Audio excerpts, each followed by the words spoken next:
guys, nasa po ngayon si FKM Agimat 175cc na mayroong SRP na 48,800 pesos. 175cc, single overhead cam, single cylinder, 2 valves, air-cooled, at meron siyang kickstart din guys. So ito guys, si FKM Agimat is very basic motorcycle. Kumbaga, ang technology lang niya is projector headlight. Ayan guys, saka push start. For the rest, classic motorcycle siya. Nga pala guys, meron pa siyang seat height na 77.5 cm at meron siyang timbang na 125 kilograms. Size ng gulong sa harap is 2.75 by 17, tapos ayan, naka drum brake. At size naman ng gulong sa likod is 3.0 by 17, naka drum brake din. So ano nga bang added feature dito sa FKM 175 Agimat? Una sa lahat guys, naka-projector headlight na siya. Makabago. Pogi. Siyempre kahit pa paano, meron rin siyang push start. Then yung chassis dito is sidecar ready. At siyempre pag sidecar ready, dalawa suspension magkabilang side. Kaya apat ang suspension sa likod. Kaya kahit mabigat ang sakay mo o mabigat ka tulad ko, kayang-kaya nito. Ito nga pala tayo guys. Ayan no, FKM, in decals. At meron pa logo ng Agimat dito. Angas. Then meron siyang fuel tank capacity na 9 liters. At siya ay carb type. So kanya yung tsura ng susi. Ayan. Ito naman yung tsura ng kanyang panel gauge. Very basic guys. Ayan, meron siyang signal lights, neutral, high beam. At ang kanyang speedometer, odometer.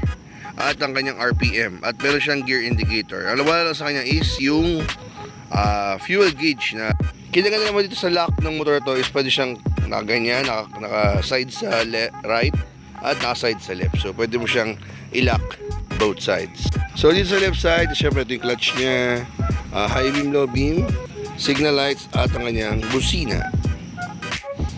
At ito ang kabuuan ng kanyang manivela. Siya ay naka-chrome handlebar. Side mirror niya pala guys, medyo may kataasan. Ayan siya. Bilog siya. Ang cute. Dito naman sa kabilang side, syempre meron tayong throttle grip, ayan, panggas. Then front brake, patay ng ilaw. So nalagyan dito kasi para naka-open yung projector lamp na maangas. Then meron tayong hazard at meron siyang push start. So wala siyang choke guys. Kaya pag i-start to, kailangan bomba-bomba ka ng onte. Pag umaga na pag cold start, bomba-bomba ka ng onte kasi wala siyang choke. Syempre yung headlight na projector lamp na. Then meron itong design nito, logo ni FKM na plastic lang. Tapos malaking signal lights na bulb type pa.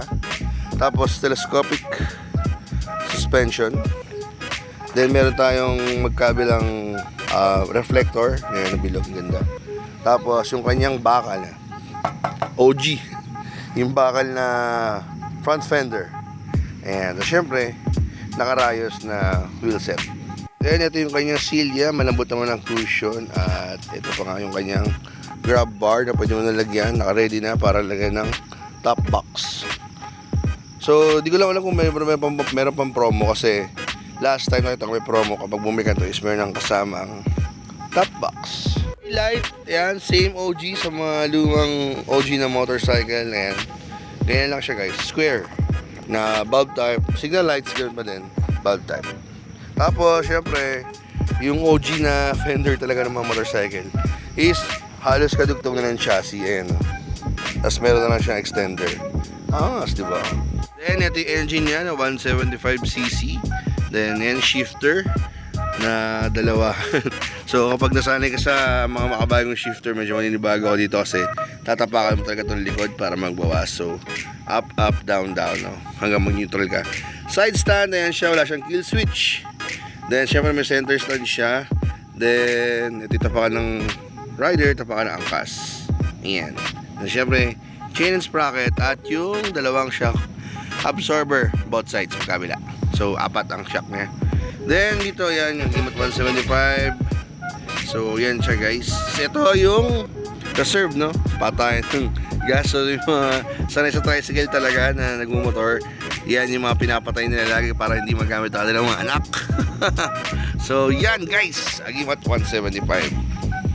Siyempre dito sa kabilang side, sobrang linis pa din talaga. Kasi halos bago itong binigay sa pinahiram sa atin. Nasa 300 lang ang odo nung pinahiram sa atin to. So, ang kickstart niya, ayan, meron pa siyang kickstart para safe ka. Ayan. Then, meron siyang yung clutch niya. Kita naman.